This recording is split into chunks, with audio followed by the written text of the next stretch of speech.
Nous sommes ici au pays des Mouled Tamoun, ces hommes volés du désert qui portèrent au pouvoir les Almoravides et dont le territoire, qu'on dénommait l'Mtouna, s'étendait de la Sarkiat al-Hamra jusqu'à Tombouctou. Cette route de l'or et du sel qui traversait le Sahara marocain, on l'appelait d'ailleurs Tariq al-Mtouna, c'est-à-dire la route de ceux qui se couvrent de l'itam, le voile, car leur territoire était le passage obligé où les caravanes s'approvisionnaient en eau et en sel. Au XIe siècle, l'apport des Beni Hassan fut capital en matière linguistique, musicale et poétique.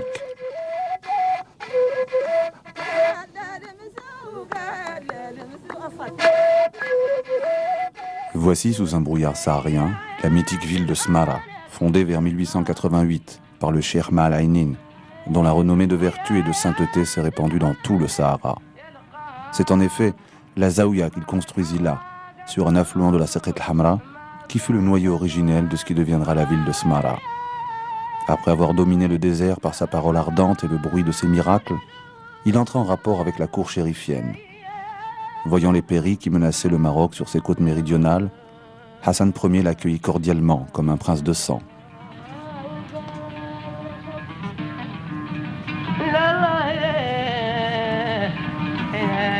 De Tarfaya à Smara, en suivant le même itinéraire emprunté jadis par les caravanes qui ont transporté jusqu'ici les matériaux de construction de la Zaouia, Bonani, le poète errant, est venu se recueillir en ce haut lieu de la mémoire saharienne, à qui la tradition orale rend encore aujourd'hui hommage à travers maints poèmes et mélodies. Les ruines de la vieille mosquée que voici nous rappellent ce début du XXe siècle où le cheikh Ma'al-Aynin haranguait les tribus sahariennes en les incitant au djihad contre la pénétration coloniale.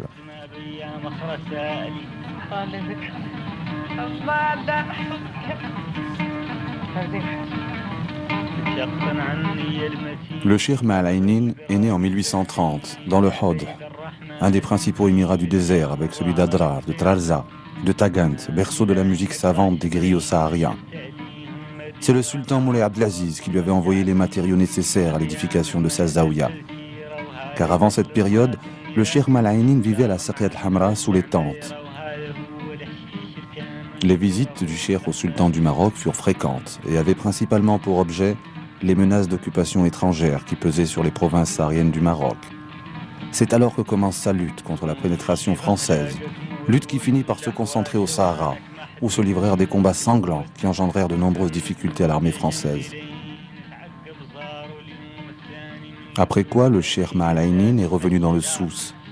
Peu après, le célèbre Santon fut enterré à Tiznit, où son tombeau fait encore l'objet d'une ziyara estivale auquel se rendent de nombreux pèlerins du Souss extrême et du Sahara marocain.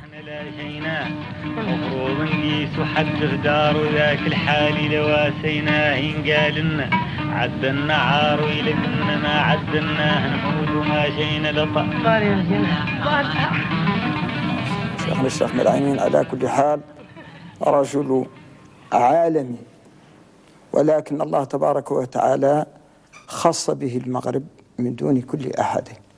تالي المغرب من الحوض الشرقي اللي هي بلاد موريتانيا من أزرها الشرقي 1846، وربط علاقته مع الملوك العلويين من عند مولاي عبد الرحمن إلى مولاي حفيظ.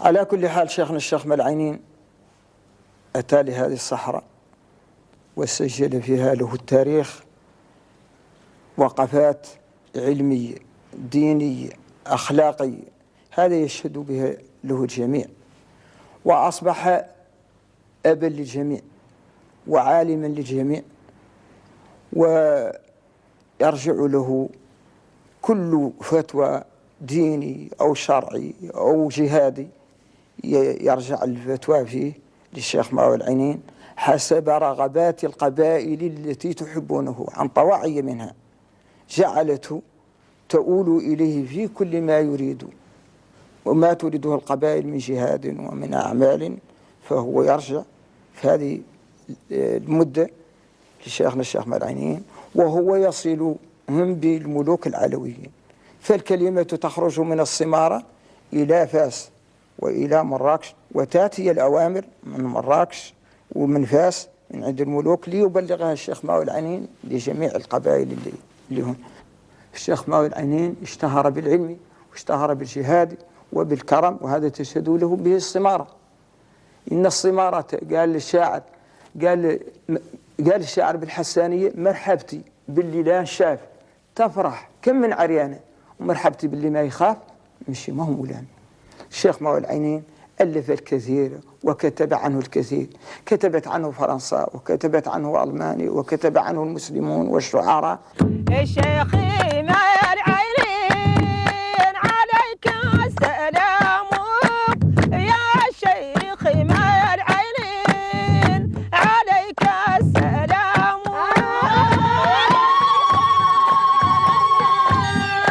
عليك السلام يا شيخ ماوي العنين، عليك السلام. عليه سلام يدوم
الاستعمار على جميع أنحاء العالم بأسره، فأرسله هو لمولاي عبد العزيز، وكانوا منسقين الجهاد ضد فرنسا اللي طلعت من هون واسبانيا اللي حتى لأنهم داروا حلف بين اسبانيا وفرنسا عنهم يقسموا المغرب على هذا التقسيم.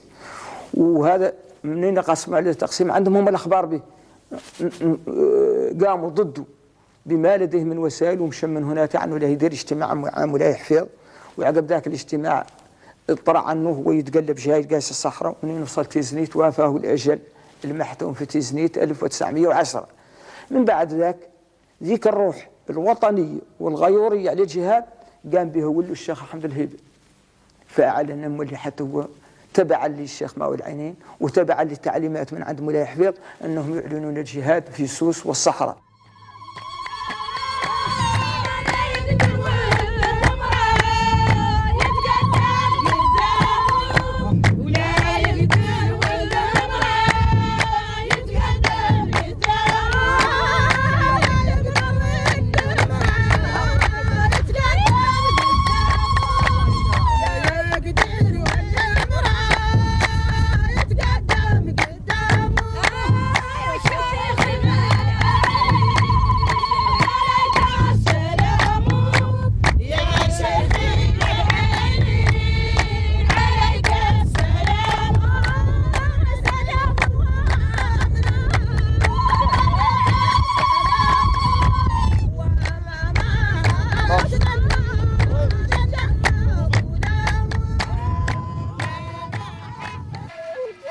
La fin du 19e siècle est une période troublée. L'ensemble du Sahara Nord subit les contre-coups de l'avance coloniale, tant au nord au Maghreb qu'au sud le long du fleuve Sénégal. La décadence du commerce transsaharien a des conséquences importantes sur l'équilibre des groupes en place. Les Tekna, tout d'abord, dont les centres économiques sont les plus touchés, Ouednoun, abandonnent le contrôle des pistes occidentales et entrent dans une période de crise profonde et durable. Les Tajakint, plus à l'est, circulent de moins en moins sur les pistes orientales qu'ils dominaient et finissent même par quitter Tindouf, les grandes familles marchandes périclites. C'est dans ce contexte qu'allait apparaître le cheikh Maal Aynin comme chef spirituel et comme chef de guerre, organisant le djihad des tribus du Souss et du Sahara contre la pénétration coloniale.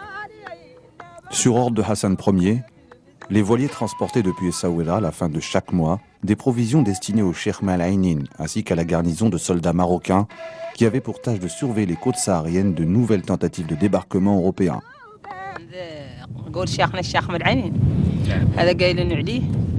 الشعراء هذا شيخنا الشيخ مدعينين هذا المديح المقول عليه يقولوا له يا شيخ مدعينين عليك السلام بني خيام في صحراء وجاوا الشعراء يشعر عليه عاد يقول له عليك السلام يدوم يعني اليوم وغدا والنهار الثاني عليك السلام يدوم بجلاله وكرامه ويامس واش قال اليوم عليك السلام مجينا من قبله جايين مشتاقين بشوف شيخنا الشيخ مدعينين وجدور يشوفوه ومنين جاوه وشافوه عاد يقولوا لهم جينا من قبله مشتاقين خيامه وحمدنا للمولى اللي عندنا فهام وحمدنا للمولانا اللي عندنا حذاه مال بعيد احنا مشتاقين منه فهمت هذا على الشكر على شيخنا الشيخ مدعينين ودال عليه دال عليه بالمعنى ودال عليه بالشوفه ودال عليه بالشرف ودال عليه شيخنا كافي شيخنا الشيخ مدعينين منين هم اللي وانك انا شعروا على ولو قال له الشيخ احمد الهيبه واللي شيخنا الشيخ مدعينين عاد يقولوا له باقي بالعزه يا الهيبه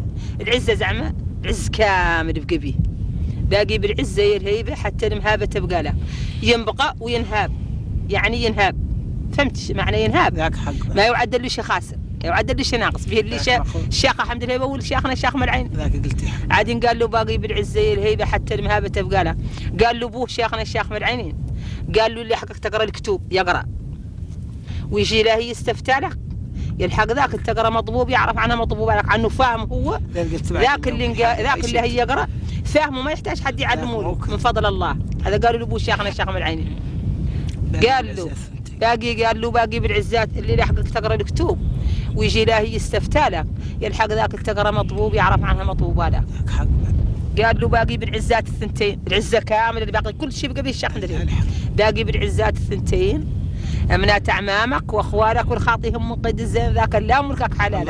امال اللي شيخنا الشيخ من هذا الشيء ما كان شيخ عبد العزيز.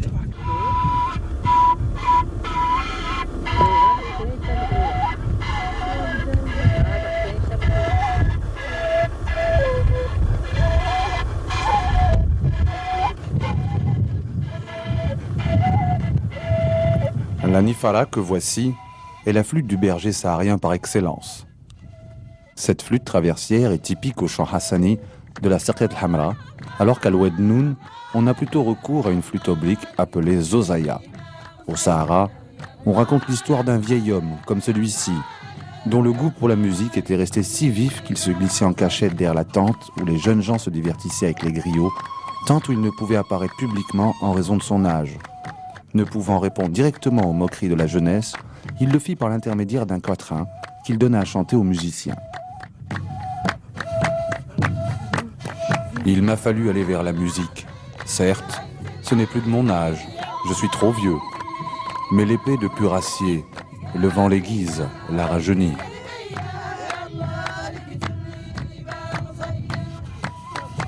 Ici, le nom des partitions musicales vient souvent des lieux ou des circonstances qui l'ont vu naître, raison pour laquelle ces noms nous semblent à la fois étranges et indéchiffrables. C'est le cas du sous-mode musical de la voix blanche, qui porte le nom du pâturage où ce morceau de musique est né. Comme il y a un autre sous-mode musical appelé la foudre, en raison de son enthousiasme guerrier.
Il est à remarquer que contrairement à la danse de la Gedra de l'Oued Noun, où la danseuse est tout le temps agenouillée et où seul le buste et la chevelure sont balancés d'avant en arrière, ici les danseurs sont debout.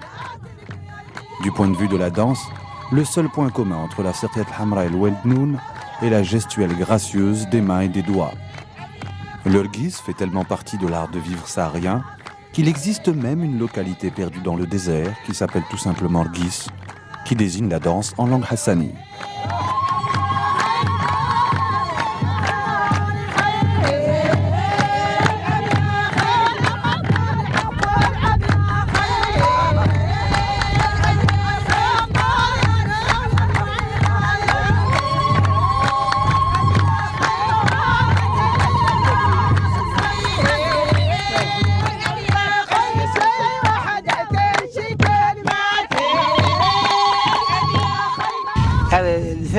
مثل صغيرة وانا نمارس الهول ونمارس الطرب وليعود الطفلات الصغيرات مثل صغيرة نتلهول معاهم ونردي معاهم إلين كبرت وعدت رئيسة فرقة وعدت نتلهول في كل بلد وعادي تخلي صوال وتخلي الهول ونبغي نتناول ونبغي نجمع ونبغي نرد. ما حد صغير نبغي نجمع ونبغي نرد ولا بندري عاد حد نصلت الهول ونصلت اللي يقول وعدت انا حتى انا مطريبه وعدت متكونه من وكونت فرقه تعود من كذا وكذا بعد من 60 ليله وانا مكونه فرقه نعلمها ونقيسوا البلاد ما خارج الدول ما قد قسناهم ومولي في الصحراء المغربيه هذه كامله مولي نقيسوها ردوا فيها وش اذا نفتوا مثلا عندنا احنا مطربات ما هم اليوم من يوم اللي وعينا احنا نعرفوا ذا ونعرفوا الطراب وهذا قاع اليوم راني قايل لك عن زين مولي اليوم هذا طريق هذا الاقلاد وذو الخيام وذي البل عاد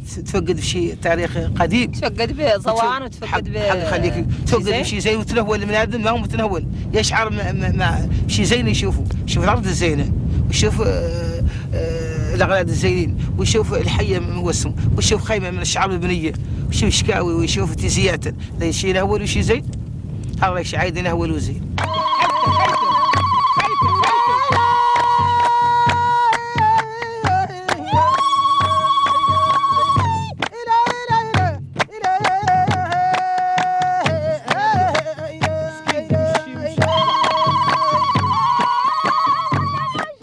En dehors de la poésie hassani, le seul point commun entre le pays des Tekna au nord et la Saqiat Hamra au sud est le tbal, instrument fondamental auquel on a recours partout au Sahara.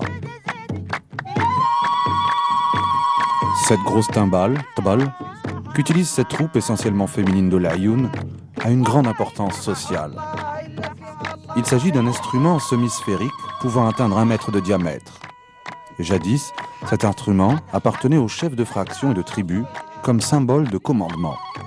Le tbal, nous dit-on, était d'abord voué au madih, les louanges, dû au chef de la tribu. Il est aussi présent dans toutes les fêtes. Ainsi, le mot al-tbal a-t-il fini par désigner non seulement l'instrument lui-même, mais aussi les festivités qui se déroulent autour. Les hommes, aussi bien que les femmes, dansent au rythme du tbal. On y chante les gifen, pluriel de gef, qui signifie quatrain, à l'honneur de la générosité des hommes et des femmes des grandes tentes.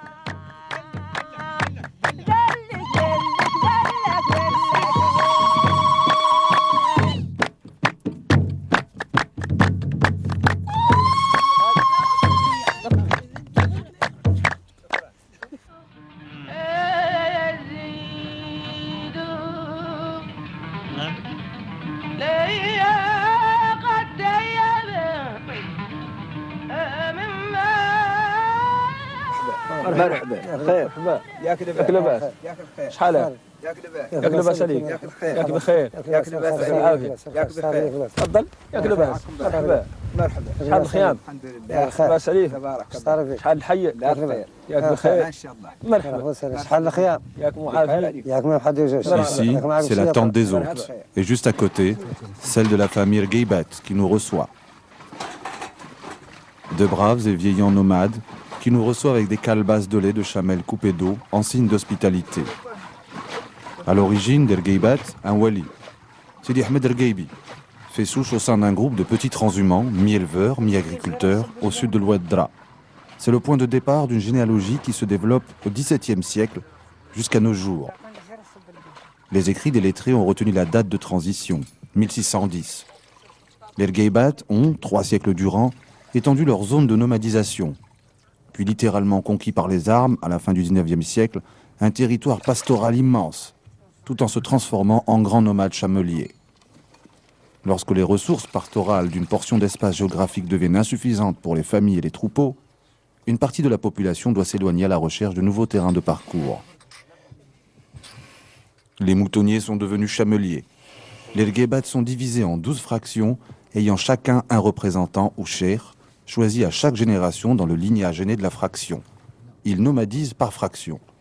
Sur le terrain, cette unité de nomadisation peut être définie comme un ensemble de campements, groupés ou éclatés, selon la saison, les lieux ou les circonstances. Bien souvent, comme ici, un campement regroupe les familles d'un même lignage. L'essentiel du territoire d'El-Geibat Sahel se trouve dans une zone géographique en deçà de 50 mm d'eau par an. En moyenne, la localisation des pâturages verts est imprévisible. C'est dire qu'il y a des années où hommes et troupeaux sont obligés de parcourir jusqu'à 1000 km pour répondre aux besoins du cheptel.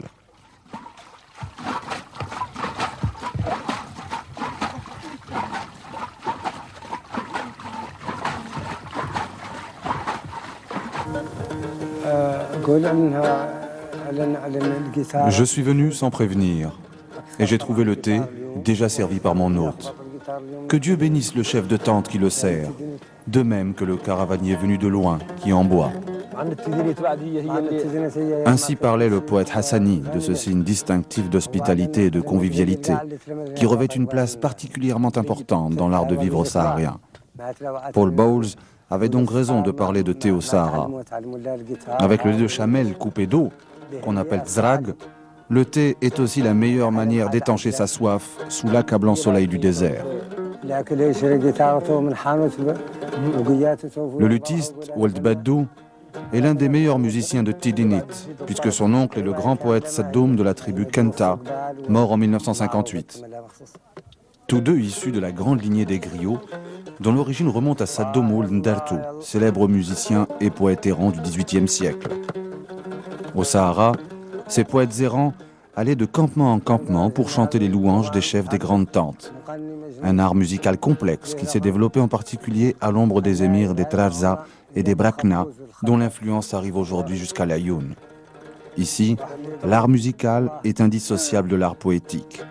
À poésie raffinée, musique savante.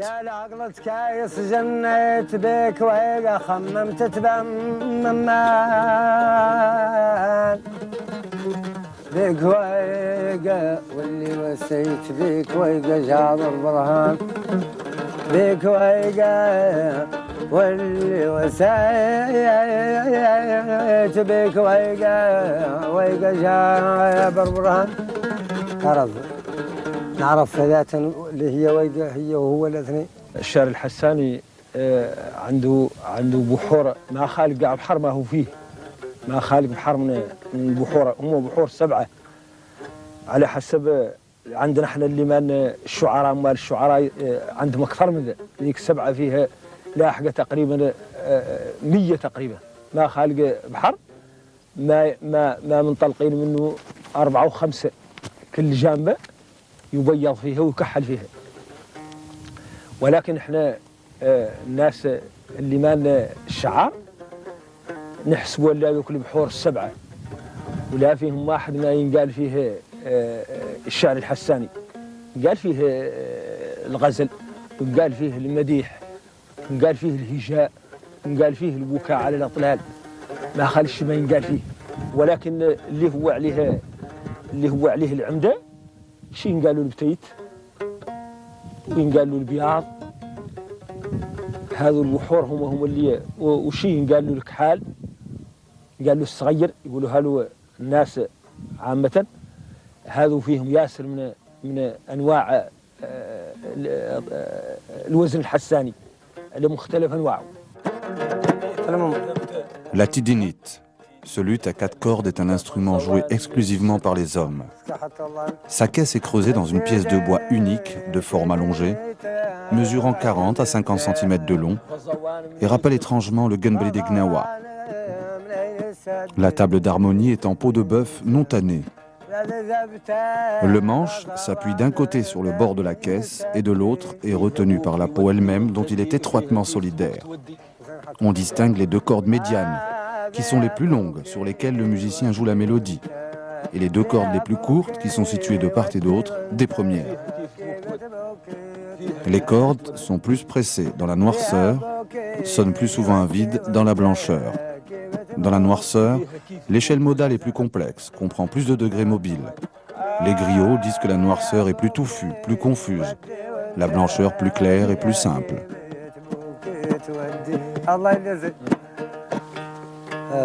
قلت لأن هذه ينقال له قدح تدنيت، وهذا ينقال لهم لوتاد، وهذا ينقال له تامونانت، وهذا هما الزغب، وهذا هو العود. هذا تشبطن هذا تحتانيين هي فيها 4 زغبات، 2 منهم ينقال لهم تشبطن، وذول 2 الفوقانيين ينقال لهم المهار. هذا تشبطن واحدة حادرة وواحدة راقبة، وواحد يقول لهم هارمل يا خالق لهم خالق المهر التحتاني والمهر الفوقاني له والتشبطة التحتانية له والتشبطة الفوقانية له هي. إذن عندهم عزف خاص، عندهم خبيط خاص. هو شنو هو أعلنهم؟ خالق شنو قالوا قص العبرة في التطياب لابد منه. قص العبرة في منين لا يخلق في التشبطة التحتانية هي والتشبطة الفوقانية بعد من النهاية من خبيط التشبطة التحتانية تنقع بالتشبطة الفوقانية نعملها.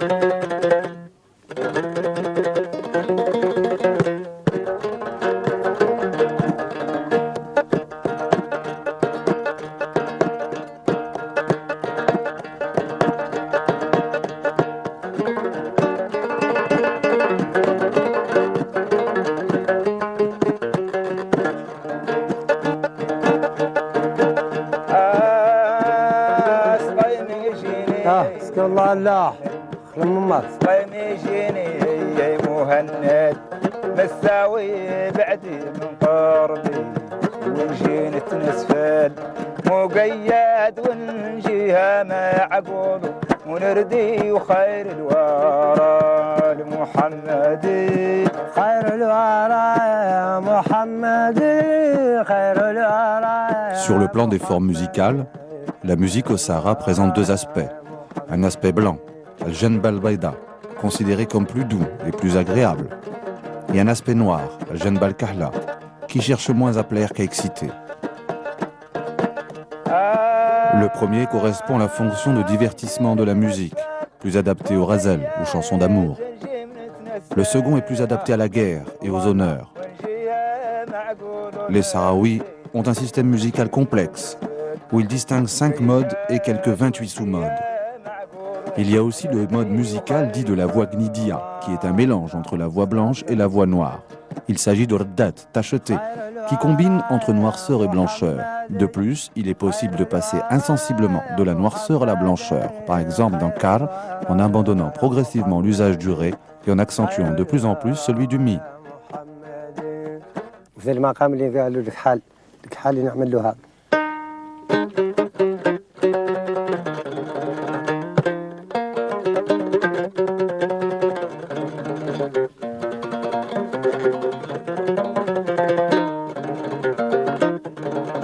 هما ردات الكحال ويتموا يرادوا فيها ياسر مثلا من العزف اللي يقبض ياسر من الوقت.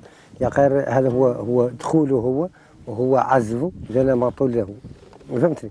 وعلاش مثلا هو يعدل اللي هو الكحال من البياض؟ لأن الدرجة كان رقاج فيها مشى منها واحد واحدة ثانية. تنقل من مقام واحد ثاني. هذا كنت في ذا المقام لأن نتحول من واحد مقام ثاني معناها على اني عندي شعر لا نقولوا في المقام اللي هو الثاني ما قلته في هذا نمطوا معه سياني مع الثاني اللي كنت نقول في هذا كيف هذا ركعت لك حال لا نقول فيه عندنا عيني لا نزلنا يا احبابي والسنه لا نمشوا مع جنه مشيت حد هجين فاخلاقهم الزالر ان لقسه تحت اللين ولا لا تبعد منا من الشيخ الين تعرف من الشيخ عنا نتلبوا بالدين هون هذا يقدي نحكي لا في المقام المقام لك حق بينما إلا تريد نقول Enfin, il y a pour chaque mode musical un moment approprié de la journée. La voix blanche, de l'aube à la mi-journée. La voix noire, du crépuscule au milieu de la nuit. Et le pteit, du milieu de la nuit au lever du soleil. Le razal, poème lyrique, et le madh, les louanges, sont des états de grâce à qui le mode musical le pteit convient le mieux. Ce mode musical est généralement associé à la tristesse et à la nostalgie. من قول القراض وتقراض القراض اللي من مخاض لا يقول لا في شيء وانا انا اللعاض قشر ما اعلم الا شهاده ما هو سوى القراض ما هو سوى انا ما نسي ما هو سوى والقراض ما هو شيء وانا ما نسي